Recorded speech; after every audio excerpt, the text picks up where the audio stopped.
We get guests in the house.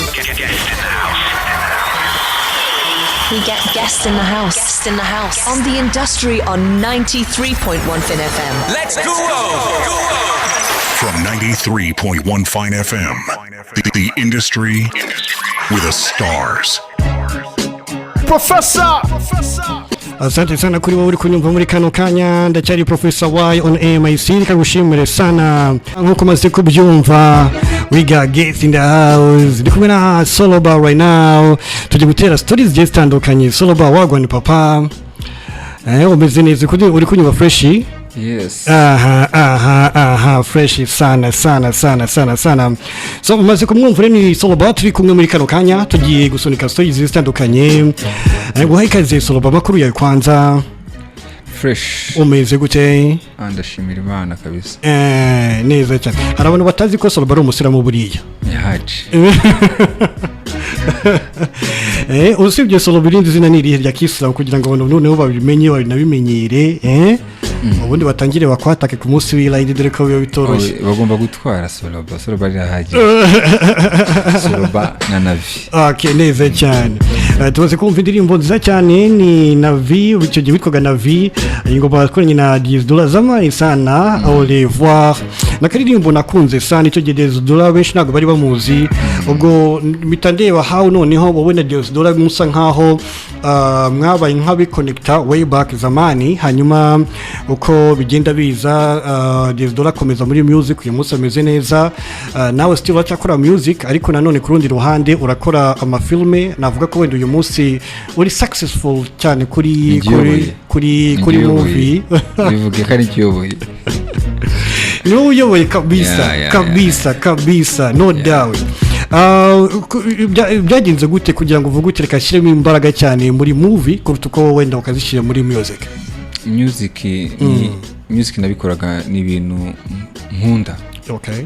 So na film ariko ndabikunda, ariko byo biri business. Okay. Yeah, so urumva music ko ari ibintu nkunda mbikora igihe cyose nshakiye.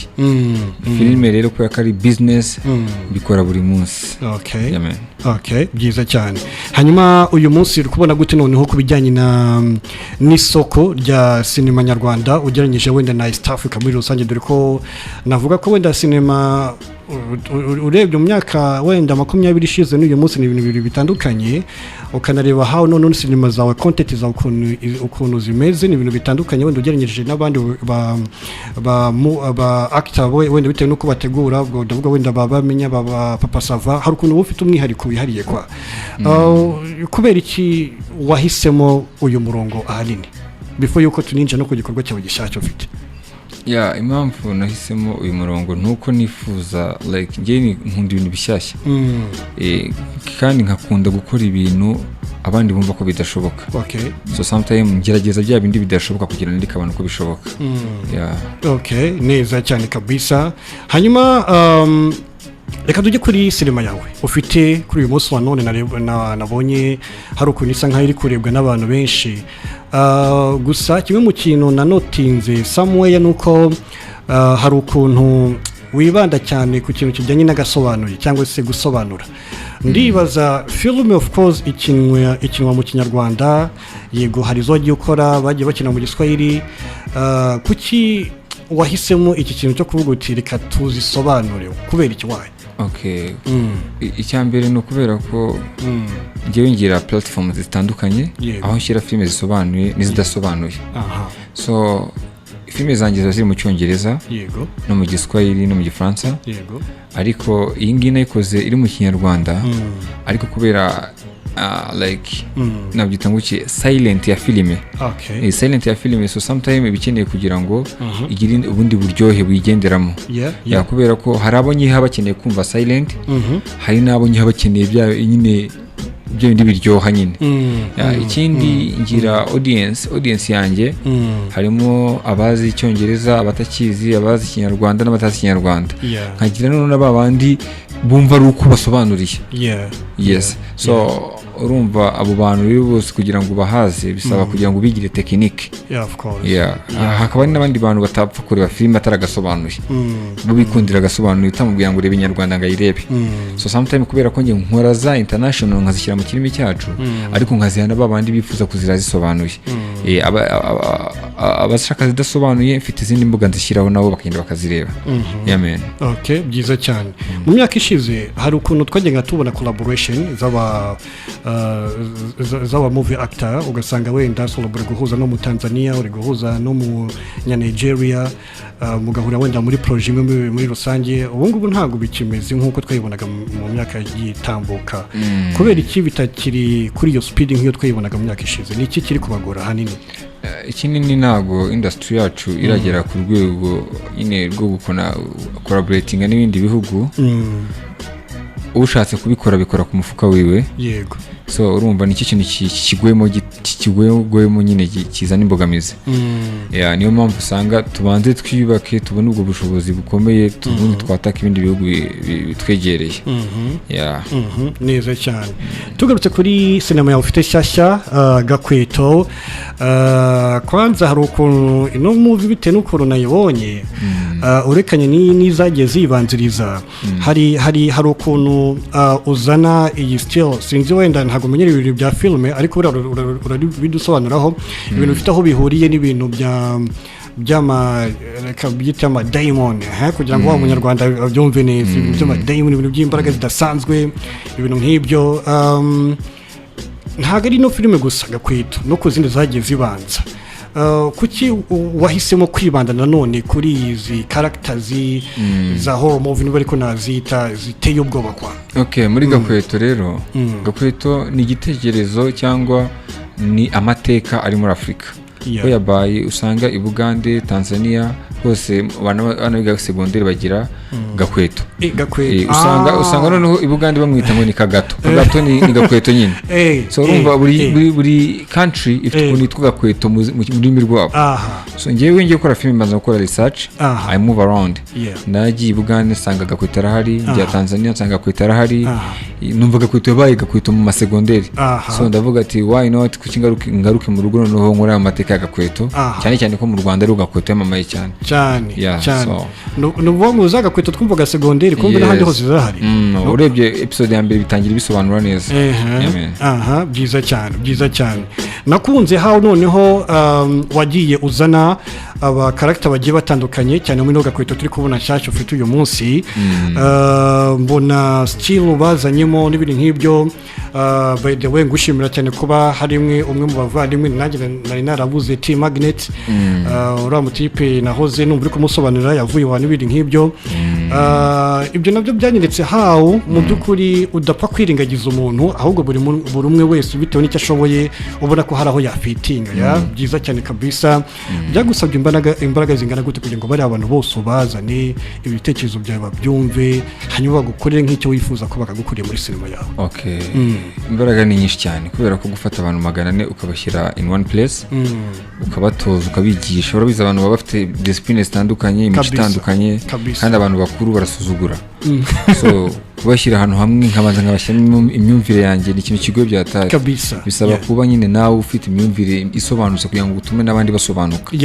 Nagomba gutwara amezi 3 rero yo kubigisha nkabashyira ahantu hamwe nkuko nsanzwe mbigenza kubera ko nge nifuza yuko singe nifuza kubona umwana w'umusore ari kwangirika cyangwa umwana w'umukobwa ashobora kuba ari kwangirika.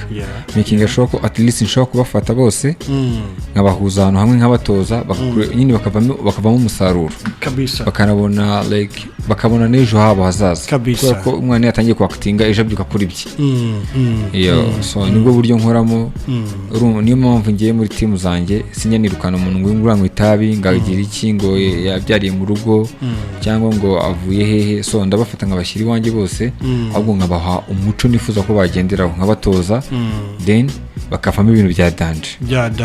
True kabisa. Benshi nahoze mbona bakunze igikorwa cyawe ndetse n'ibikorwa byawe biri muri rusange ariko bakongera bakagaruka ku bijyanye n'ubushobozi. Kizi project ubona ari project zisaba umwanya no abantu benshi of course izi mbaraga zituma bino bintu abikora gutya Soloba azikura hehe ubushobozi ubwo ndavuga ku bijyanye n'amafaranga kugira ngo ibintu bigere kuri ya level wifuza ko byakagizeho ubukura he kwa sometimes biva mu byo nkora kubera ko ntabwo turagera kuri level yo kudusapotinga as in like government to providing security nziza ariko ntabwo turagera kuri level yo kuba nyine hari abo bashobora kuba baha ko twe ntabwo turagera kuri level yo kuduha niyo mpamvu tugomba gukora cyane kugira ngo bazaduhe natwe ariko ubu ngubu turi gukoresha amafaranga yacu twebwe dukora nyine like makeya tukabyaza umusaruro wo kubavamo ibintu byatanje kugira ngo bizagaragare natwe dushyiremo amafaranga menshi. Okay, nubwo uyu munsi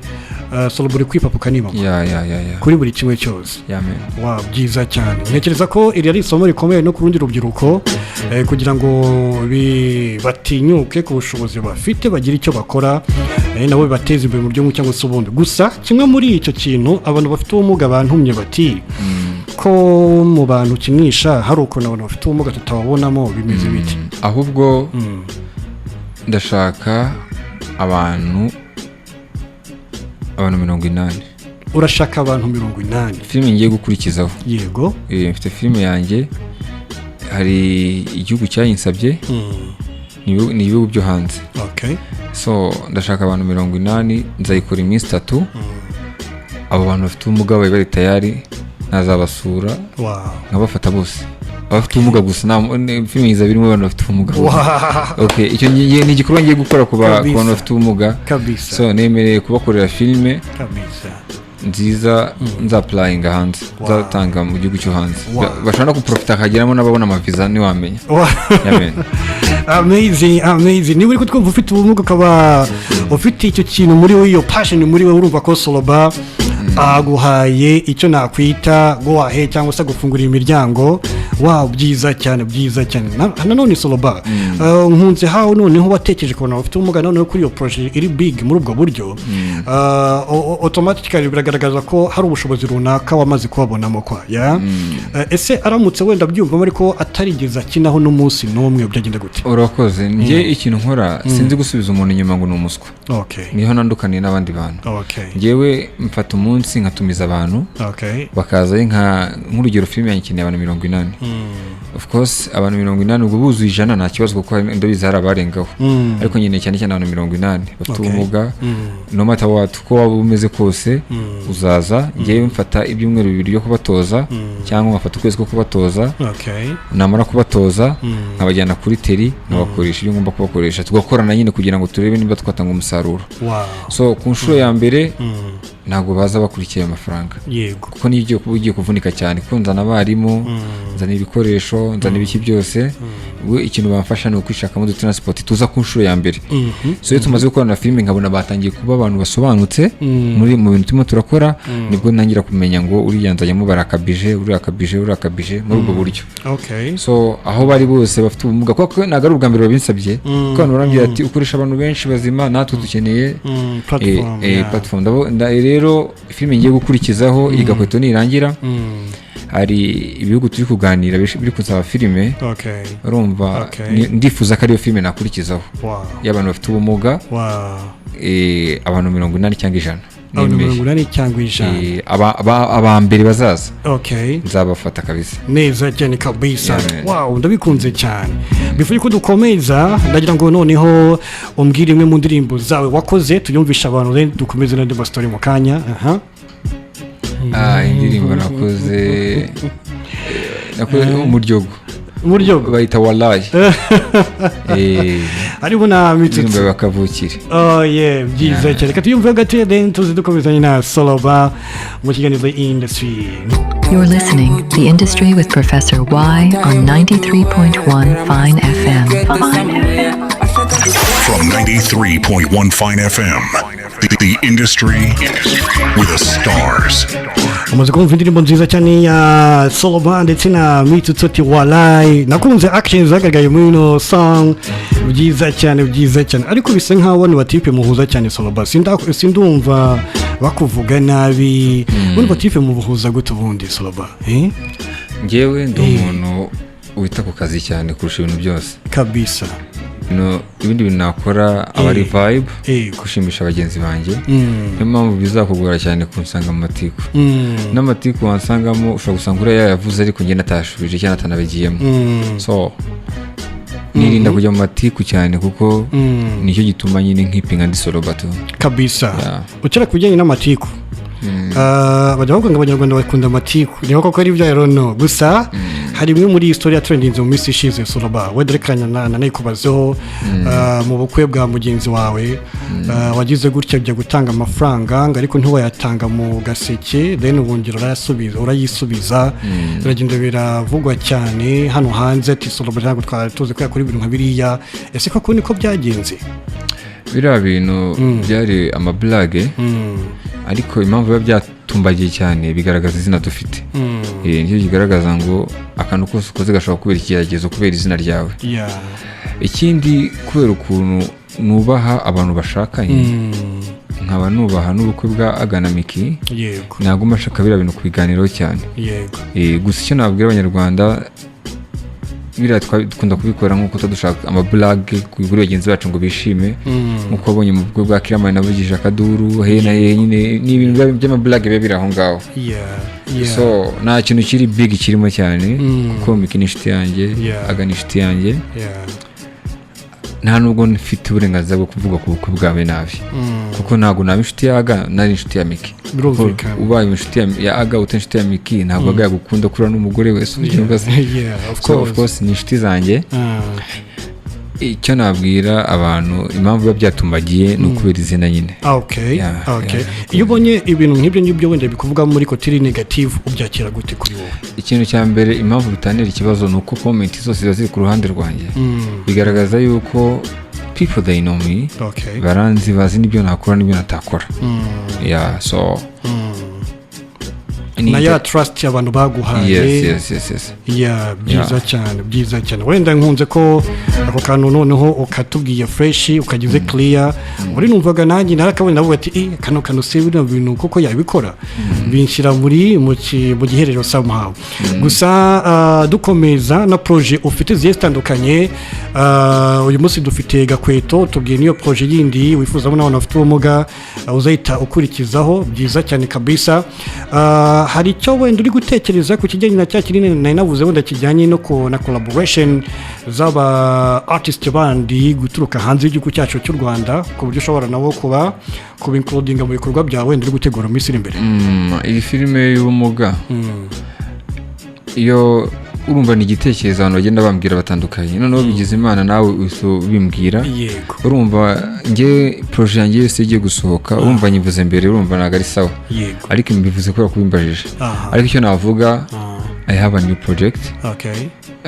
iyi gakweto niyo gushyushya ariko mfite projet nziza ziri hariya zicaye nigejeje guha abanyarwanda n'amakorabo arimo ko kumva ngo nagiye Bugande banagiye collaborating n'abagande kuko project yanjye Bugande ntabwo ndayisohora kandi bazayibona ejo bundi nayo mfite Demane Nyangenzi na Paul atari ikigeregezo cy'ubuzima ariko yagarutse mu buryo buri intelligent urumva mfite Demane mfite amahanga arahanda yo iri mu Kigande no mu Cyongereza mfite My Brain those are the projects zicaye hara hasi zitegereje gusohoka nuko navuze ati kamanze shyire kweto hanze kuko nimaze igihe kinini nasohora filime ibanze ishyushya abafana ibashyushye bari kurimo boro za danger sasa kabisa byiza cyane kabisa hamwe noneho no kuba ukora bino bikorwa ukabinabihuza no kuba ubigaragaza bigize kuri platforms zitandukanye YouTube n'ahandi hari abandi usanga bazinyuza ku ma website agiye atandukanye kugira ngo viewing ukabanza ukishyura kugira ngo urebe iyo movie n'ibindi nk'ibyo wowe uzungukiraho gute izi platform icyambere twebwe hano turi kubanza gukora icyo bita legacy so after legacy hakurikiraho price urumva nimba ubwa mbere narakoze filime The Forest igatwara igihembo cya Afrika urumva abantu bamwe babifataga nka chance bavuga ati ni ka kundi nyine agachance kaba kakubayeho nagombaga kubaprovoka kubereka ko atari chance ari ibintu bindimo so iyo ukoze ikintu cya danger ukagisubira nta muntu ujya kugutekerezaho bagomba gutekereza ko no ibintu usanzwe ubizi kabisa so niyo mpamvu kubaha nta kibazo tubifitemo kuko ubundi dukorera abanyarwanda kandi badukundiye iyo mpamvu so ngenda baha ariko nkajyana platform zanjye ziri hanze nangaho filime zanjye so abanyarwanda nta munyarwanda ushobora kugurishaho filime yanjye donc ni wangu twe tuzibera ziri free for free isoko rindi ucuruza amafaranga ni amasoko ari hanze niho nanga filime zanjye zidasobanuye ndumva uhura n'akazi katoroshye hanyuma tugana ku musozo ndabona time iri kugenda isa nkaho iri kudufata kugira ngo mugenzi wacu Patrick nawe yinjiremo uri kubona mu by'ukuri wifuza kuzaba umuntu cyangwa se niki wifuza ko mu gihe utazaba ukiri ku inosi simbikwifurije kano kanya ariko twizera ko buri muntu wese azagira igihe cyo kuzava kuri inosi wifuza ko ari cye kintu mu by'ukuri uri kuremamo uyu munsi mu mitwe y'abantu ubona aricyo kizasigara kiri hano hanze uvuga ati Soloba yari amaze ukuntu hari akantu bajya bavuga polisi ariko waba usize nk'urugi musozi aho ni wowe ugiye wari ruvuma so icyo nshatse kuvuga impamvu dukora cyane ni ukugira ngo at least udahari ibikorwa byawe bizakuvugire nk'uko ubona hari ikintu kimbaho kibi abantu bakandwanirira ni nako tugomba gukora cyane ibintu byiza kugira ngo bizasigare bituvugira ahanini ni ugukora ibikorwa byiza kugira ngo bizasigare biba bituvugira no kubaka igihugu cyacu neza cyane hari akandi kantu kanyuma ntagenda ntakubajije nigeze kubona wambaye impeta ku kuboko kw'ibumoso noneho wayambaye neza hamwe hagaragaza ko hari ukuntu byaba byaragenze neza waba ufite someone cyangwa se biracyari muri rwa rugendo ufite sheri ufite sheri ntabwo ari wife no wife but ufite sheri ufite sawa yitwa ushaka ibintu byanjye byaba byinjirire ntazisanga wenda nanjye namuguyeho ntazi ko umugabo nyawe arinda ibintu bye bagomba kubirinda mu buryo bwose bushoboka gusa hari hose ubwo yahise yimenya arabizi ni inzobe igikara ni inzobe munini muto mutoya ibyo byose reka kubimbaza byose Soloba ni ukuri reka ngushimire sana kuri time yawe ndabona time yadufashe ngushimire sana kuba waje hakiri kare mbwira n'abantu ati Soloba yanyeretse discipline yo ku rwego rwo hejuru waziye on time mu kiganiro natangiye turi kumwe biro byanyeretse how uri humble how ubaha media bikaba n'isomo ku bandi ba artists usanga bakererwa ku ma interview nk'uko nguko ni ukuri reka ngushimire sana kandi mwifurize success mu rugendo rwawe Soloba. Icyo nababwira bagende barega kweto episode ya kabiri yasohotse episode ya kabiri bayirebe cyane nzongera gusura indi episode kwa gatanu nibwo hazasohoka episode ya gatatu nshobora no kwisohora kuwa mbere kuwa mbere cyangwa kuwa gatanu muri minsi ibiri baza biteguye bazayibona ikindi nabwira abana bose bafite impano nkunda gutoreza abantu hariya mu biryogo kwa Tarakome ahahoze Mount Kenya ku cyumweru saa 8 niho nkunda kuba ndi abana bose bifuza kujoininga filime za Soloba mwanyandikira kuri TikTok no kuri Instagram aho ngaho niho nkunda gusubiza cyane TikTok na Instagram bakanyandikira no kuri WhatsApp WhatsApp ni bamamagara ariko bakanyandikira nimero yanjye ni 07 80 44 9 630 078 078 44 9 630 iyo mpamagaye ntabwo nkwitaba ariko iyo yindi kenda gusubiza byiza cyane muri agace tuzajya gasohotse akandi tuzajya tukabona nyuma y'igihe kingana gute ubundi nzajya nsora kuwa mbere no kuwa gatanu kuwa mbere no kuwa gatanu filime izajya isohoka ni nayo gahunda ku mafilime yawe yose byiza cyane Soloba reka ngushimire nta kibazo asante ndashimira Kiramani boss wanjye shimira na shiri wanyu ushyiramo amafaranga Muri diaspora oya no akenaga ashyiramo amafaranga y'inote ashyiramo amafaranga y'ibitekerezo ndikumva dufite patiti ikiganiro hagati yanjye nawe Soloba man kabisa namwe mwagiye mutwumva reka tubashimire sana time yatubanye ntoya of course ariko karyoshye nako gahora mwitama buriya next time tuzongera tumubazanire tuganire byinshi bigiye bitandukanye tubahe n'umwanya namwe mugire byinshi cyane wenda mu mubaza Professor Y naho ku munsi wo kwa gatandatu utaha ndabakunda sana bye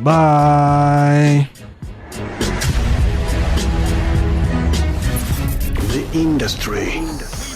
Guys, twaryohewe cyane kiganiro The Industry, aho ushobora kumenya ubutumwa bujyanye n'ibikora bigendanye na industry. So nkanye nk'umufilmmaker cyangwa umuhanzi cyangwa umwanditsi, ndagomba kuza nk'isanzura nkaganiza abagenzi banjye ubutumwa nkabucisha kuri The Industry mu kiganiro cyacu. So guys, mu gikunde turabakunda cyane kandi mu supportinge nawe uri musame ahantu uri hose. Inshingano zawe kuza gusapotinga cyo kiganiro kuko cyerekana ibikorwa byacu. Interview imeze fresh byatari, abaje okay, bambaza ibintu bindimo byari so good. So guys, ciao ciao, we love you so much.